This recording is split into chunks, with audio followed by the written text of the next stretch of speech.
புதுவை காணத்தீஸ்வரர் கோவில் பிரமிப்பூட்டும் 24 கால் மண்டபம். 24 கால் மண்டபத்தில் சிவன் சன்னதி பக்கம் உள்ள முதல் தூணில் விநாயகர், வேல் தாங்கிய கந்தன் உருவங்களும், பெருமாள் பக்கம் உள்ள முதல் தூணில் ஆனந்த கிருஷ்ணனின் காளிங்க நத்தனம், நரசிம்மம் செதுக்கப்பட்டுள்ளன.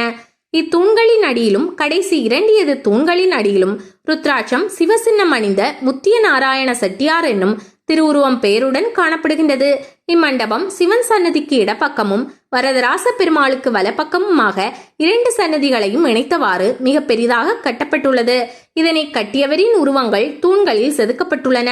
அதில் அவர்களின் அசையல் குறித்த கல்வெட்டும் செதுக்கப்பட்டுள்ளன. கிழக்கில் உள்ள முதல் தூண் கல்வெட்டில் 1886ஆம் ஆண்டு விபஸ்ரீ சித்திரை மாதம் புதுவை வைசிய குல முத்திய செட்டியார் குமாரன் நாராயண செட்டியார் மண்டபம் தருமம் என்ற வாசகம் இடம்பெற்றுள்ளது. கோவிலின் தென் வாயிலை ஒட்டிய 16 கால் மண்டபம் அமைத்தவர்கள் 1000 வைசிய சைவ செட்டியாரில் ஒரு வகுப்பார் என்றும், வரதராச பெருமாளுக்கு வடக்கு பக்கத்தில் உள்ள 24 கால் மண்டபம் அமைத்தவர்கள் 1000 வைசிய செட்டியாரில் மற்றொரு வகுப்பார் என்பதும் சிற்பங்களாலும் கல்வெட்டாலும் புலப்படுகின்றன. கிழக்கு நோக்கிய முதலாவது தூணில் சிவன் சன்னதி பக்கம் பார்வதி, பரமேஸ்வரர், நடராசர், 5 தலை நாகம், குடைபிடிக்கும் சிவலிங்கம் தூணில் பொறிக்கப்பட்டுள்ளன. எதிரில் கதையை ஊன்றிய மகாவிஷ்ணு, கருட சேவை காட்சி ஆகியன தோற்றம் அளிக்கின்றன. 24 கால் மண்டபத்தின் கிழக்கே 2வது வரிசை தூண்களில் 5வது தூணில் ஆஞ்சநேய சிற்பம் செதுக்கப்பட்டுள்ளது.